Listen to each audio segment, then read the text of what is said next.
Abdul El Sayed wasn't supposed to win. He was in third place a couple months back, and a lot of the establishment was like, right, the idea that a progressive against Israel would win a Senate primary seat, absurd, no chance whatsoever. And of course, as a lot of you saw, he won. And now all of a sudden, the establishment has a new talking point. So, but wait, how could they have, what do you mean new talking point? We thought that this was the race that was gonna decide it all. Haley Stevens, champion of the establishment, backed by Chuck Schumer, Kirsten Gillibrand, Gretchen Whitmer, and just about every other establishment Democrat, and 62 million in AIPAC money and all of cable news. Okay, that's your candidate, no question. She lost, right? No, if you listen to Politico, we lost. Wait, what? Okay, so here's how they start their story. Progressives didn't get the earthquake they expected. Moderates are relishing in their stronger than expected showing. They're relishing a defeat? I mean, guys, you see it, right? Like, they're not even trying to hide it. They're like, yeah, we're propagandists. We will take a devastating loss for the establishment and for AIPAC, and we will try to spin it like it's in a centrifuge so that it seems like the person who won lost and the person who got humiliated and couldn't win with $62 million backing her in her primary somehow won and is somehow a moderate. So let me give you more details and then we'll bring Julian in. Progressives, they say public polling in the campaign's closing stretch showed El Sayed ahead of Stevens by double digits. And his campaign projected confidence they would deliver a decisive win that would cement the strength of the progressive movement in Michigan, a state crucial to the Democratic Party's prospects of retaking the Senate in November and eventually the White House in 2028. Okay, so far, he was supposed to win by a lot, apparently according to a bad poll, but he only won by a little. That's still a win, how could that be a loss? But Bernie Sanders was supposed to get only 1% in 2016. I remember when I said he could beat Hillary Clinton, he was polling at 1%. Everybody said that's all he was gonna get. He got up to 48%, so apparently that was the biggest win in the history of the world.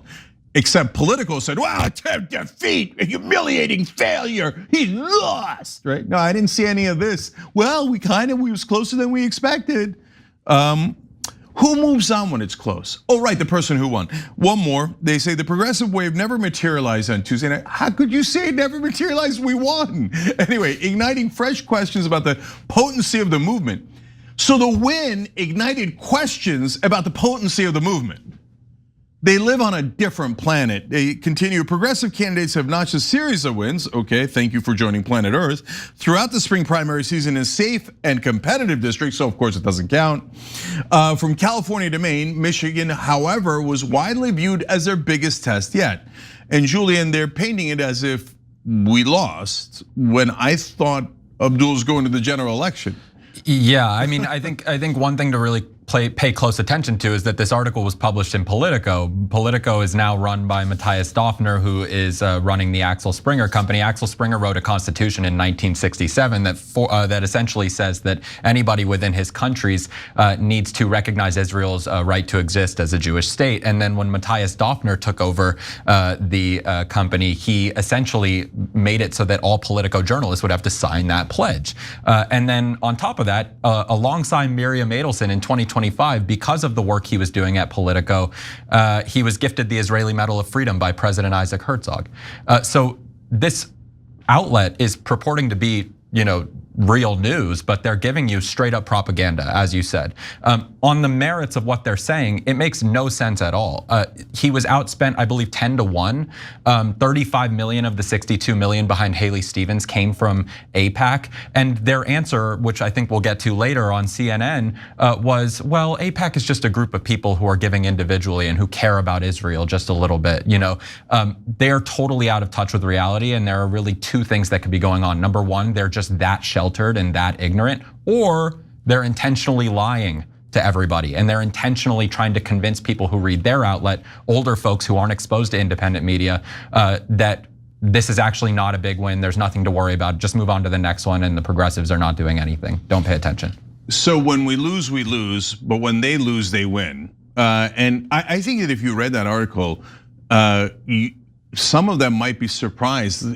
They might be expecting Haley Stevens in the general election. Wait, I read in Politico she won. that the progressive movement didn't show up and they were defeated last night in Michigan, right? So it's just the exact opposite of reality. By the way, so I love the background that Julian just gave you on the people who own Politico. Of course, they never clarify that. They never tell you, oh, by the way, this is Israeli propaganda. We've all signed a pledge to serve Israel, basically. And so if Israel lobby loses here, we're gonna pretend they won anyway. And so it's absolutely comical, but it's not just Politico, it's across all of cable news. And I mean, as Julian said, later we're gonna show Van Jones nearly crying over the AIPAC loss. AIPAC, on the other hand, brags and says, oh yeah, so what? 215 AIPAC-backed candidates won, and they'll be serving Israel. Okay, all right, well, okay, at least you're admitting it. But then when we just quote them, they go, oh, you're an anti-Semite. But they said it, I didn't say it, they said it, right? So, all right, now, of course, the establishment comes in because this isn't just Abdul El-Sayed. Remember, big victories last night. So William Lawrence took out 2 establishment candidates running against him in Michigan's 7th district, and then Donovan McKinney beat an incumbent. So beating incumbents is huge, and of course makes the establishment very angry. That incumbent was a reliable vote for all of corporate America and for Israel and for all the donors. Now this guy Donovan McKinney, he's a DSA progressive. He can't even be counted on to be corrupt.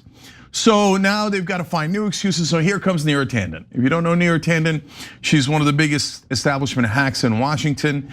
And to be fair to her, she's willing to be brazen about it, right? A lot of people do it subtly and they go, hey, Jake, you say it for us and pretend you're objective, or all these CNN anchors, etc. But she just says it herself. So El-Sayed, is a person of color, so Democrats have been saying our whole lives, we need people of color. In fact, Neera Tanden yelled at me just about a week ago when I criticized Jim Clyburn. She's like, how dare you, that's a person of color, right?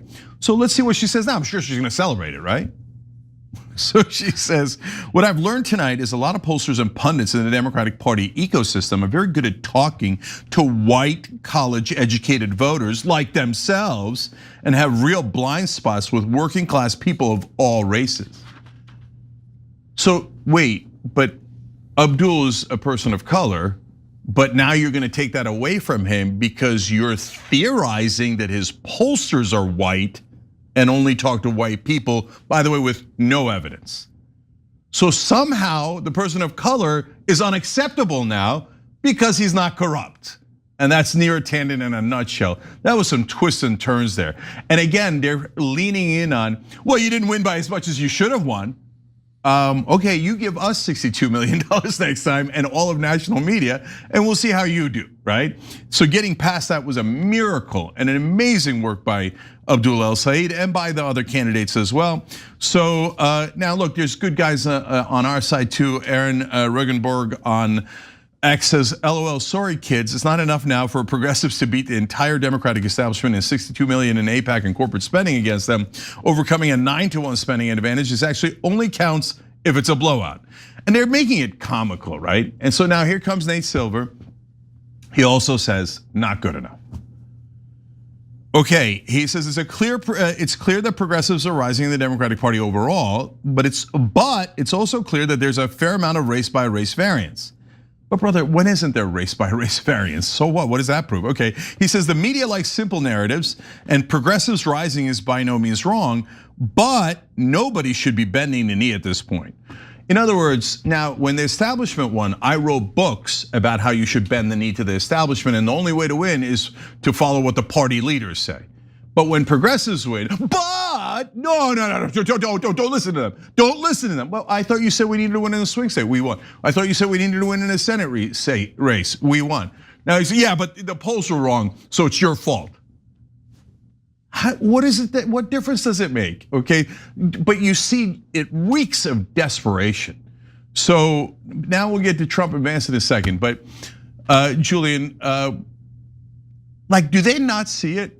Do you see what I'm saying? Because you're in Washington and you cover these guys and you talk to them, and a lot of people in the audience have a big question mark in their head, Do they know that they're being utterly absurd and they're like, what lie should I come up with this morning? Or is the bubble so thick that they really don't see it? I think it's actually a mix. I think the bubble is incredibly thick. I think that they are people who never leave their cocktail circuits in New York City or in DC.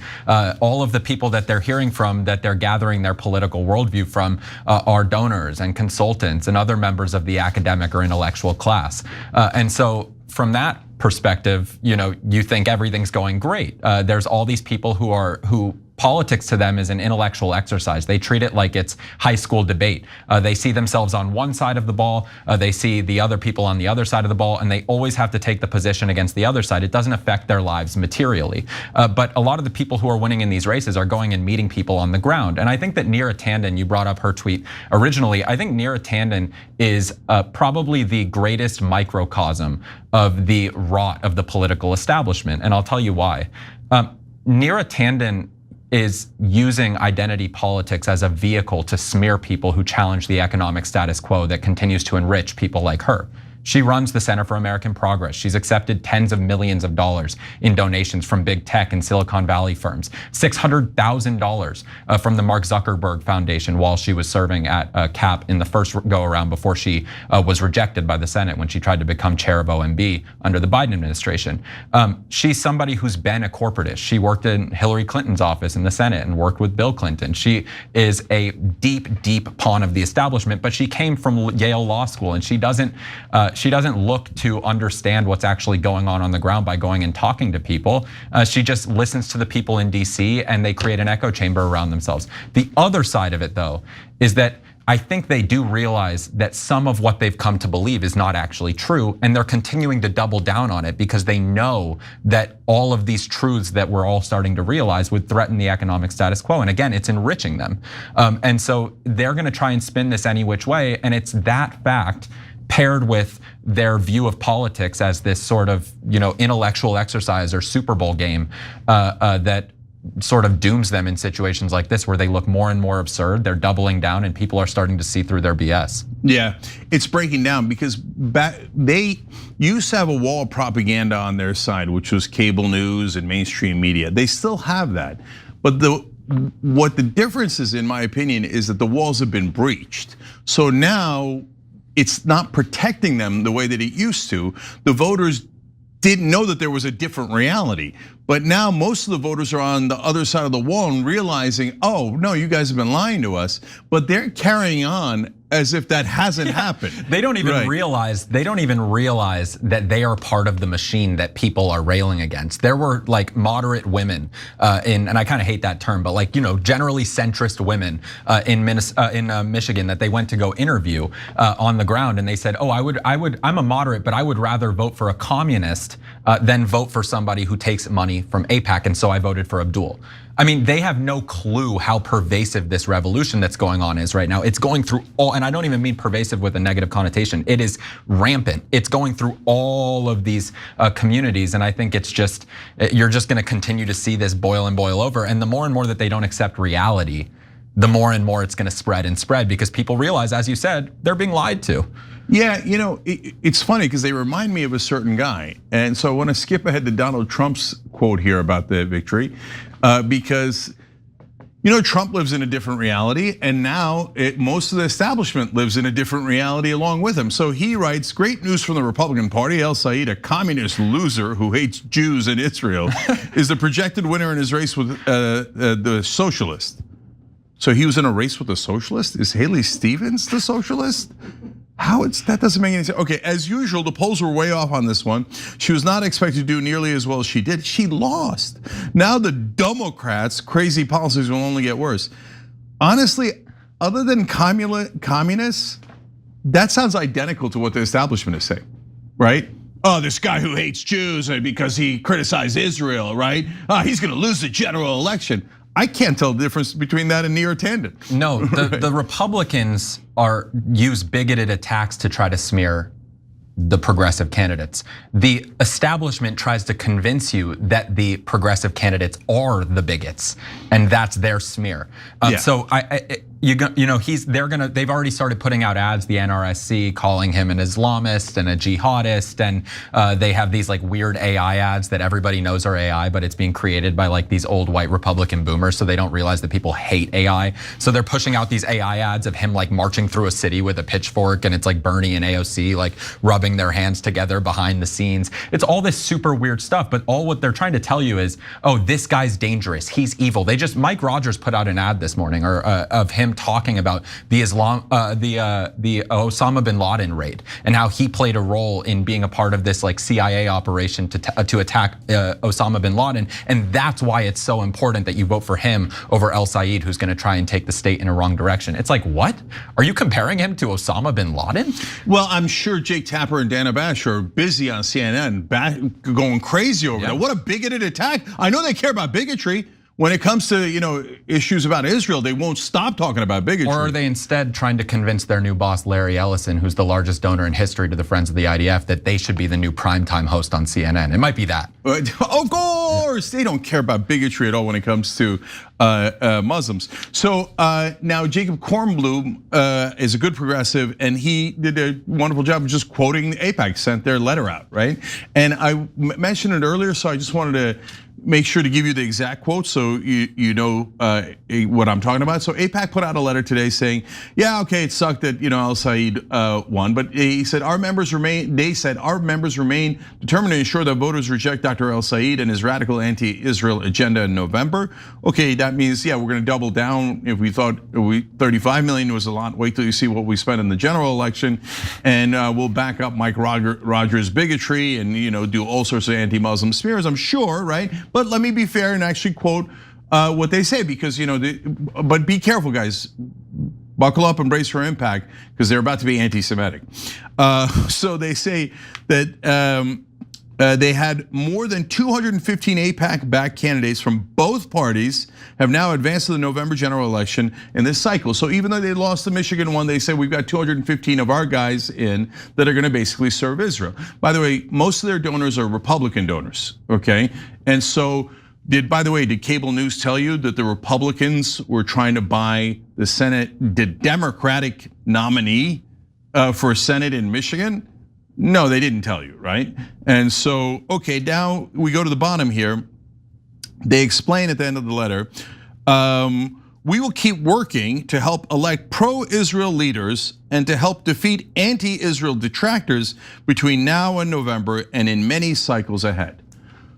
So it sounds like they're trying to put pro-Israel people to serve Israel into Congress and bragging about it. And that if you are opposed to anything Israel does, they will try to eliminate you, as they just said in their letter that is public, right? But if I say that, then cable news goes, you're trying to say that they control Congress? That's anti-Semitic. Okay, so I literally just got called an anti-Semite by a former IDF spokeswoman for saying exactly that, and I was bar mitzvahed. What are we talking about? She said, I said 305 or 503 out of 538 members of Congress have accepted a lobbying check or a campaign contribution from the pro-Israel lobby. That's 95%, as you well know. And she said it was anti-Semitic. But they just said in that statement that they're trying to put in more people who've accepted those checks to protect Israel or vote in the interest of Israel. They're allowed to say it, you're not, because it's not. I mean, you're just not allowed to say the truth in this country anymore. Yeah, but they're doing something really harmful because they're saying the truth is anti-Semitic. Like, no, don't say that. That's crazy talk. So look, I saw that appearance where she said that to you. And then once you said what you said, she was like stumped. She had nothing to say because she's like, I played my one card, anti-Semitic. God. Self-hating is the next one. I almost fed it to her, but they cut off the show. Yeah. And by the way, later in the show, we'll show you Jon Stewart talking to Fetterman, and Fetterman's like, you have to support Israel, and Jon Stewart's like, that's a different country. Like, what is this insane conversation we're having? But here it is. All of established media goes right back to those talking points. And those guys, by the way, that all the people in the Democratic Party that claimed, vote blue no matter who. Let's see how many back Abdul. Let's see how many campaign for him. They say Hassan Piker shouldn't campaign for him. Okay, good. Are you going to go campaign for him? Oh, hell no, no way. I don't want him in the party. So what happened? I thought vote blue no matter who. Let's see cable news, who's like, oh, we're so concerned about MAGA and Trump supporters and how they're going to do authoritarianism, fascism. So you're going to be against Mike Rogers? Let's watch and find out. My guess is no, they'll do a lot more attacks against Abdullah Said. And look, last thing I'll leave you with is, I'm worried that they're now going to go, oh, we just didn't smear him enough, right? So they're going to keep digging and digging and digging. Will they dig into Mike Rogers' past? Will they like go ask every one of his girlfriends if he's ever done anything inappropriate, anybody he's ever worked with? My guess is that none of that'll happen, okay? Right. And then for Abdul, they'll just be like, okay, go into 4th grade, 3rd grade. How deep do we have to go to try to find anything he said wrong? And now he doesn't say anything wrong, so they start putting words in his mouth. So they're like, or you just fabricate it entirely. Yeah, they're like, okay, you're a socialist. He's like, there's nothing wrong with it, but I'm not, right? And you're DSA, nothing wrong with it, but I'm not. It doesn't matter, shut up, you're DSA. It just, the beautiful thing though about people who are operating in bad faith is they by nature are contradicting themselves constantly because they have to do the mental gymnastics to bend backwards on their logic. So people like Neera Tanden, they do this identity politics grandstanding and they talk about how important it is to protect women, but they never actually protect women. She hired Larry Summers, who was in the Epstein files, to conduct their Project 2029, which was supposed to be their response to Project 2025. When she was at Center for American Progress, people complained about the organization's handling of workplace sexual harassment violations and complaints. I mean, as you said, Donovan McKinney is a black man running in Detroit, a highly black area. And she doesn't protect minorities then. She's not on the side of Donovan McKinney then. You've got Elijah Manley running down in Florida. The CBC won't jump in on his behalf when a Debbie Wasserman Schultz, a pro-Israel congresswoman, a white congresswoman, carpetbagged into the district and started running there because hers got redistricted out. And the CBC is nowhere to be found. They're all operating in bad faith. They're trying to convince you to believe their self-righteousness when it serves them, and then when it doesn't, they abandon it entirely and act like you're crazy. Yeah, and so look, I'm not, as everybody knows, I'm not obsessed with race. I don't care in either direction, and we don't have to have more Muslims in Congress. We don't have to have more X, Y, or Z. We just have to have people who are going to actually represent their district and their voters. So if you're representing black people accurately, women and Jews and Muslims, etc., wonderful. That's what we want, right? We're not the ones claiming that anybody has to be a particular race. They are. Right? I've seen Neera Tanden say it 1,000 times. Hide behind women, hide behind minorities. But then when you have progressives who are minorities who are not corrupt, she's like, ew, ew. No, we only want corrupt minorities and corrupt women. Or what about when she was with Clinton in 2016 and she tried to convince everyone Barack Obama was an anti-Semite? Or what about when she was with Clinton? Or what about when she was with Clinton in 2020 and decided, okay, well, we can't find anything on Bernie, so let's just call him a sexist. I mean, it's the same thing over and over with these people. They always go back on their principles because they don't have them. 100%. All right, but look, guys, bottom line is we won. Holy cow, we won against $62 million in a primary and all of national media. So they can cry and cry. In fact, I was on a Zoom call with Abdullah Said, William Lawrence, and Donovan McKinney over the weekend. And somebody on the call, one of the, I believe, audience members suggested, hey, can anybody make an AIPAC Tears mug so we can collect their tears? And they were kind of joking when I was like, oh no, I love that idea. So we did it. So you can get it now at shoptyt.com. So collect the AIPAC tears throughout the general election. Believe me, your mug will runneth over. Are you going to send Ryan one of those for free? Okay, we'll get drop signed some AIPAC Tears mugs. So, all right. And by the way, guys, also Operation Hope and Team Hope, man. So we said have hope and we could do things that are impossible. We've done it again and again, and we did it now. And this is just the beginning. Now momentum's on our side. So this is when we really start winning. So I love these tiers. Keep them coming. And meanwhile, we're gonna go and win these races, and Abdul's gonna win that general election, and it's gonna make a huge difference. You go back to April at this point in the month, Dems had a 79% chance. Look how that number has fallen dramatically. Down we go in the Lake Michigan. Now we're talking about just a 59% chance. That's Harry Enton from CNN explaining that Abdullah al-Said is in a lot of trouble because he won. The Democrats might not win. His chance of winning, according to Kalshi, is way down to 59%, which is actually an excellent chance of winning. So we're gonna get into the deception of that particular segment in just a little bit, and I'm gonna explain to you the several different ways that that segment was meant to deceive you. And my opinion of Harry Enton is going way, way, way down. So this has now done this half a dozen times, so it's getting to be pretty outrageous. But of course, all of the establishment is striking back against Abdullah al-Said, and they're doing it in different ways. Some predictable, and some a little bit more subterfuge. So there's going to be establishment Democrats in here. There's going to be AIPAC. There's going to be some of their donors, but mainly the national media is the people who are trying to prevent Abdullah al-Said from winning, and we're going to prove our case as we always do. So let me start with things you won't be surprised by. Jewish Insider has a story saying Jewish Democrats in Michigan weighing crossing party lines after al-Said's Senate primary win. Now, it's that title is misleading because they show no polling to indicate that Jewish Americans, the actual voters, are against Abdullah al-Said, and as we saw in New York, tons of Jewish Americans voted for Mamdani, and he's more popular in that category than Netanyahu is, right? They're mainly talking about Zionist donors. So they explain.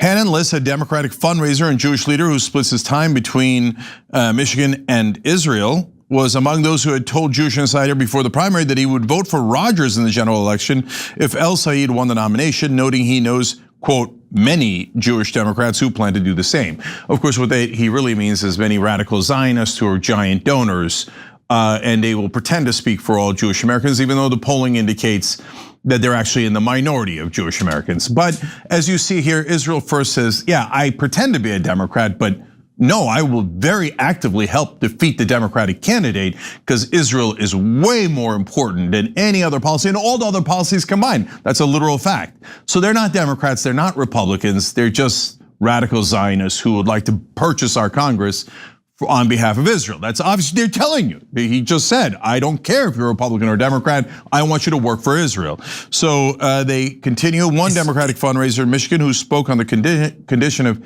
anonymity to address a sensitive subject said he was absolutely certain that several large Jewish Democratic donors will be supporting Rogers because they're not Democrats.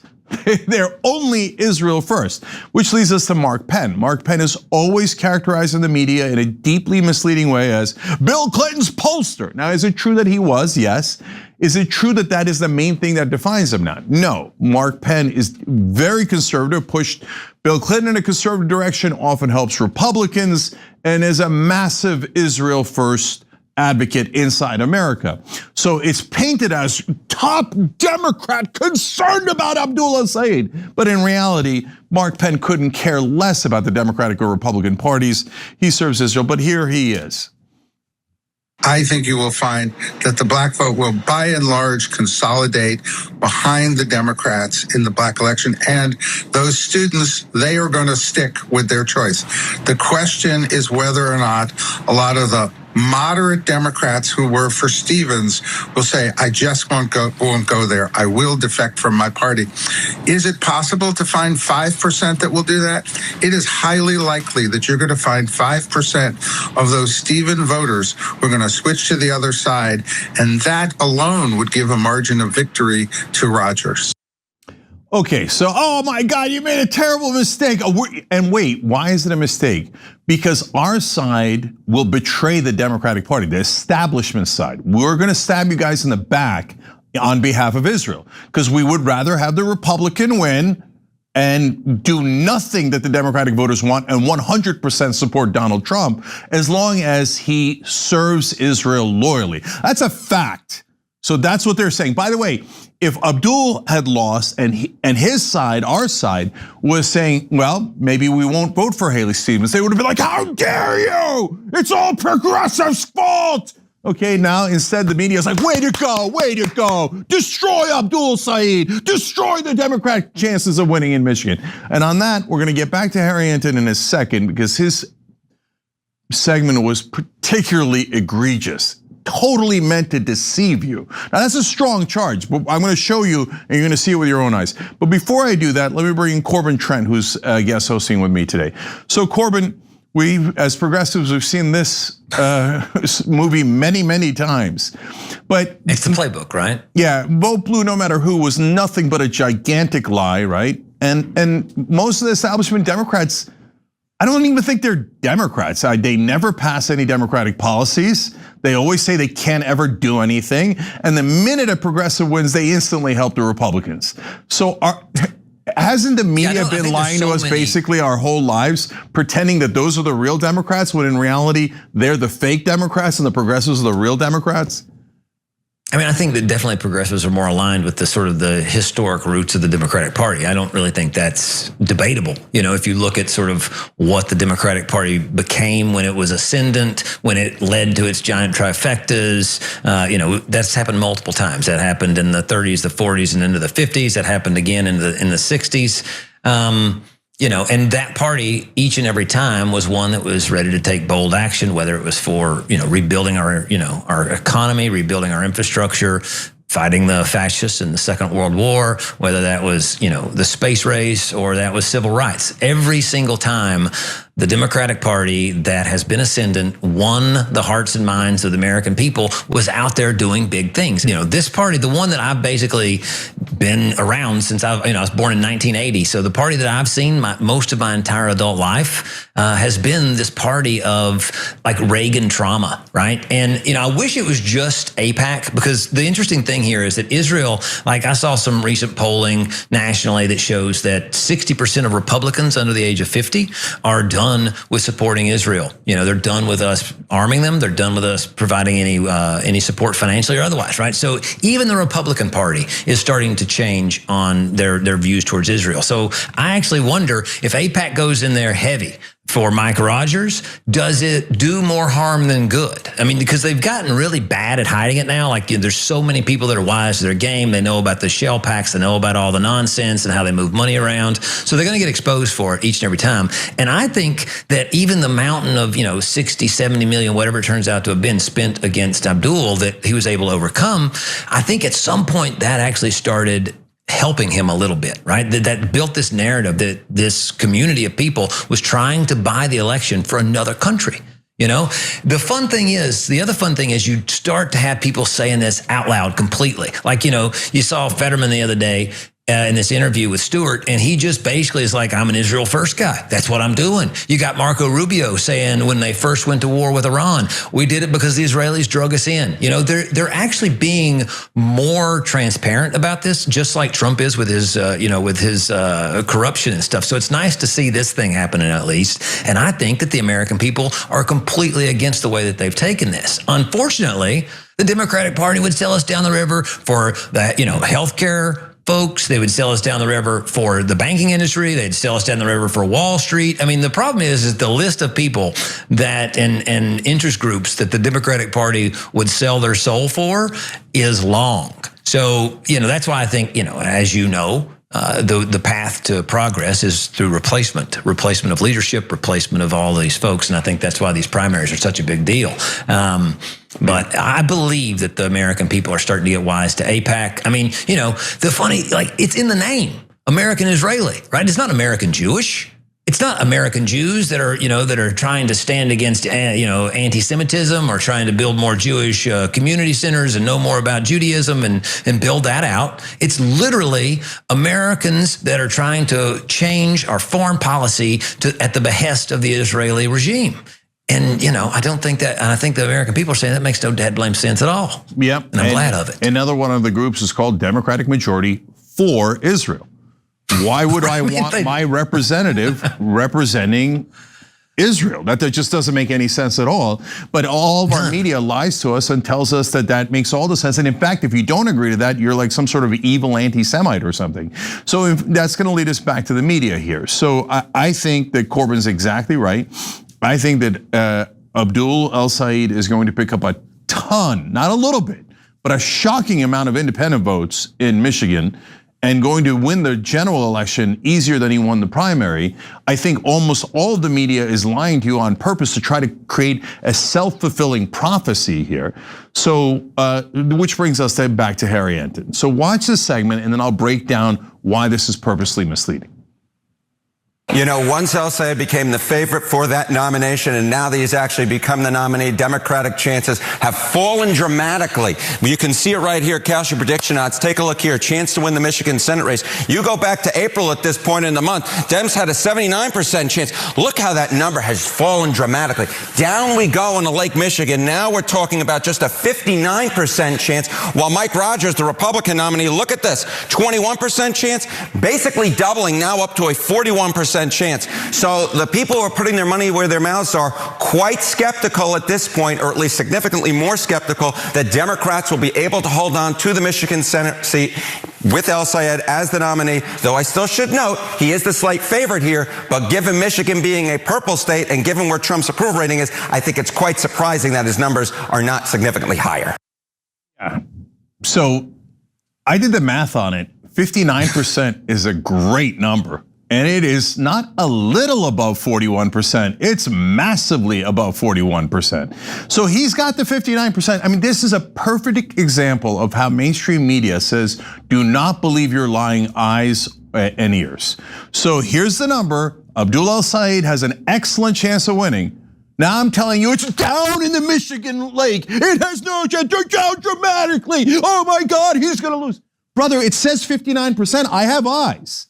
And why was it 79% earlier? Now, he never explains that. I could explain it to you because that is not a poll. Those are betting markets.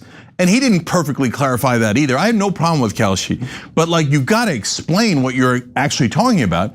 So the reason it was a 79% earlier is because the bettors thought that Abdul had a 98% chance of winning the primary and that he was going to win by a very large number. So when he won by 1 point, they started to get a little nervous about his chances of winning the general election. So that's understandable if you're a bettor, right? And even then it didn't move it into a minority, still was a solidly comfortable 59%. But they didn't move from 79 to 59 because they thought, oh my God, I thought Haley Stevens was gonna win. And now that it's not Haley Stevens and it's Abdul, well, of course he's not gonna win the general.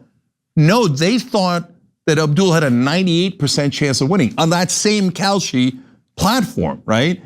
So they had already baked that in. So to pretend that people are concerned because Abdul is the candidate is just lying to you. That's not what happened at all. It's the opposite of what happened. They're just a little worried, the bettors are, because they thought Abdul was gonna win more comfortably. So, and then he went on to give two other totally nonsensical points about why Abdul might, hurt the chances of the Democrats winning, and they just say it. New York Times today in a piece, the moderate Haley Stevens, but her positions are not remotely moderate. His positions are polling at 80% within Democratic voters on his position on Israel, 60% in the general election. Medicare for All polls 65%, not among Democratic voters, among all voters in Michigan. These are very popular and hence moderate positions, but CNN and New York Times lie to you day in and day out. And in an effort to almost create a self-fulfilling prophecy, if we just say that he's radical long enough, hopefully the Democrats will lose or the non-Israel supporting candidate will lose. And whether it's Haley Stevens or Mike Rogers, Democrat or Republican, I hope the one that supports Israel wins. What happened to being objective? Isaac Edwards Dovere is one of the worst establishment reporters. In fact, I think he's the single worst. So of course they had to bring him onto TV, like this is a special day. So he's like, I am hearing that Democrats who are pretending to support, first of all, the first part is actually relatively helpful to know, that Democrats pretending to support Abdul El Sayed that are in the party leadership, of course don't actually want him to win. And they're like super nervous, what if he wins? Oh my God, a Democrat picking up a swing state and maybe deciding the whole Senate who's in charge. We don't want our side to win. We'd rather have our donors win who don't care if you're a Democrat and would help us actively destroy the Democratic Party. You see how we're the real Democrats? No, I see the exact opposite, okay? And then finally, Dovere says, And I talked to a lot of voters secretly. I'm not quoting any of them, but they all tell me they're going to switch and vote for Mike Rogers because they're not comfortable with Abdul El-Sayed. Just made up, totally, utterly made up. Why? Because the entire media, MS Now, CNN, Fox News, every single one of New York Times, all telling you, don't vote for Abdul El-Sayed, says the objective reporter. He's going to lose. He's going to destroy the Democratic Party. Vote for the Republican. Vote for the Republican. Including by liberal media? Corbin, come on. In case of emergency, break glass, right? In case of emergency, break glass. And boy, oh boy, are they breaking glass. I remember this reminds me of the last time Bernie was close to a nomination, right? And they broke their glass. I mean, The Economist too. So The Economist had, they were doing the tracking the odds in their polling and whatever the hell it is that they're doing. And then it plummeted from 75% in one day down to 52%. Now, you got to ask yourself, what's in that model? What's in that model that mathematically changed that day? Because you rightfully said that the prediction markets and everything, all the polling, everything said that Abdul was going to be the nominee. We were going into this thinking that Abdul was going to be the nominee for the last month at least, right? And still, the odds were 75. Now he is the nominee for sure. And then suddenly, boom, they drop. And it's not data. It's not like they've polled anything that tells them this. There's nothing that tells them this except for what they want. Now, you're talking about the calcium market and saying that, that there's some stuff baked in and it makes sense for bettors and stuff. And then I think to myself, if I just blew $70 million on a race or 60 million, whatever it was, and lost, I might go ahead and start throwing a few million into the calcium market here and there just to sort of make people think that, they've made a bad decision. I mean, hell, I'm just setting money on fire anyway, so why not do it there? But maybe I'm I'm paranoid. I'm seeing things that aren't there. But the craziness is that the terror that these people feel, that this one guy, I don't think it can be anything other than a little bit of Islamophobia, a total love for our undying support for a genocidal regime that we're participating with in Israel, and of course their ideas that maybe people will start voting for who they like instead of who that we've told them is electable, and they will be free from this establishment media for forever. And gosh almighty, that scares them, right? The media losing its advantage. Now, of course, it's been beaten over the head for a long time by Trump and by those people talking about how full of crap they are. But the next thing that we know for sure is that they're willing to hide the genocide that we can see with our eyes. We know that they're willing to write editorials about if we attack civilian infrastructure in Iran, that could be a war crime. Then we do it, no more peeps about war crimes, right? So we know for a fact that this media, this mainstream apparatus is a tool of the war machine, a tool of the political machine, and ultimately a tool of the people that own it, And again, the hope that I have is that across the spectrum, people are getting wise to the act. They're seeing it, like the same kind of act you see in Congress when, amazingly, 4 Democrats in the House vote with Republicans, right? It's a different 4 this time, but we came this close, guys. If we just had more Democrats, we would have done it. But no, that's actually not the case. We just wouldn't have had the dad blame vote to start with. So, people are picking up. The BS detectors are starting to go off. And I think that this, again, is going to backfire. This whole thing of them telling you, oh my gosh, El-Sayed's going to lose, he's going to lose, will actually inspire the real Democrats, the voters in Michigan, to get out there and vote in November. I think that the fear will encourage them to donate on Act Blue again. I think that this fear that he might lose and that we would have less of a Senate majority, or even maybe no Senate majority with Trump still in office, I think they're overplaying their hand. Yep. And so speaking of tools, it's not just that they're, having the media just go out there in mass saying he's going to lose, trying to make it a reality. And then you wonder why. Why do the so-called liberal media all of a sudden is desperate for a Democrat to lose in Michigan? That is such a strange thing to do, right? Now, but speaking of tools, you come to third way, which is basically a tool of corporations and the Chamber of Commerce to destroy the Democratic Party from within. Their president is Jonathan Cowan, and he's promised to basically do that now that Abdul El-Sayed won. He says, we're preparing for the next war that is coming. It is deeply troubling to see radical far-left candidates winning in places that are potentially presidential swing states. But wait a minute, if it turns out that that helps the swing states, wouldn't that be good for the Democratic Party? Oh, right. Third Way doesn't care at all what's good for the Democratic Party.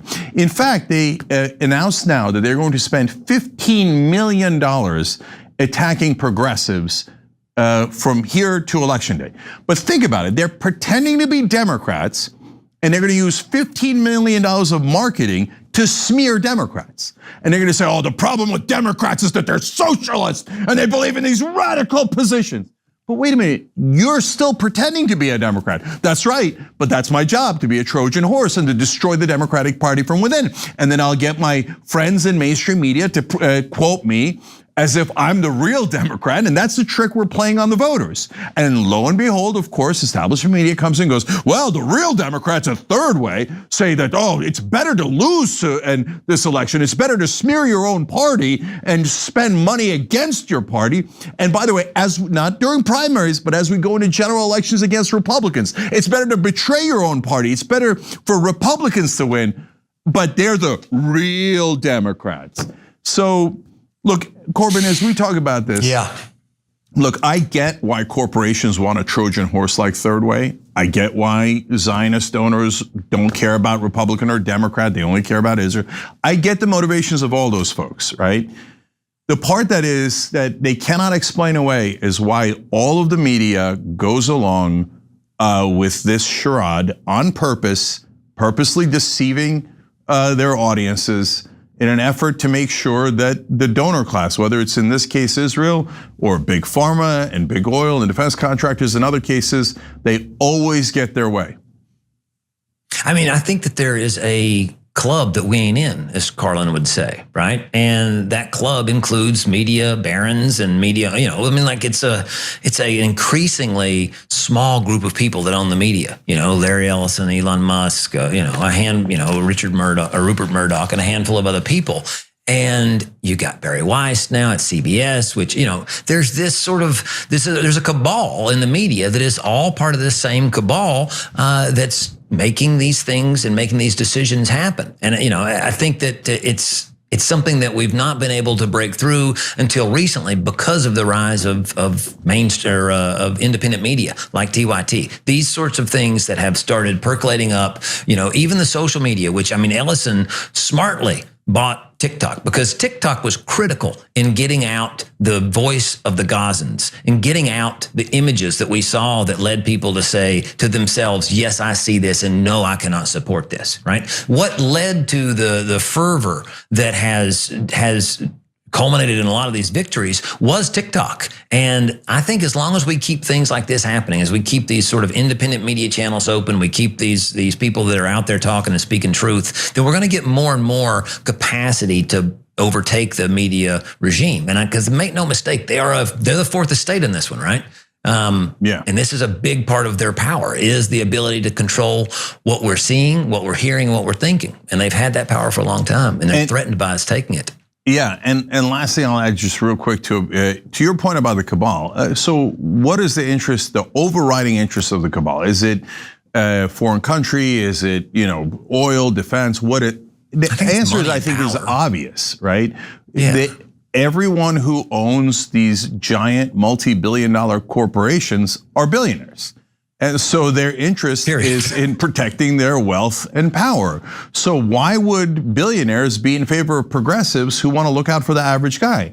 No, the billionaires running all the media companies, the traditional media companies, are of course they're against the average guy because they want the money, they want the power. So and the group that is most in favor of the average person in America is the populist progressive left. And so that is why the media, representing the wealthy and the powerful, hate us and lie about us 24/7 and try to make sure we lose no matter who's pretending to be Democrats or Republicans. And that's how this game is played. But as Corbin said there, now a great number of Americans see it. They've woken up out of their hypnosis that these propaganda outlets put them in. and are now fully awake and ready to fight back. And the main battleground in this election cycle is Michigan. That general election will be monumentally important. Every time you ring the bell below, an angel gets his wings. Totally not true, but it does keep you updated on our live shows.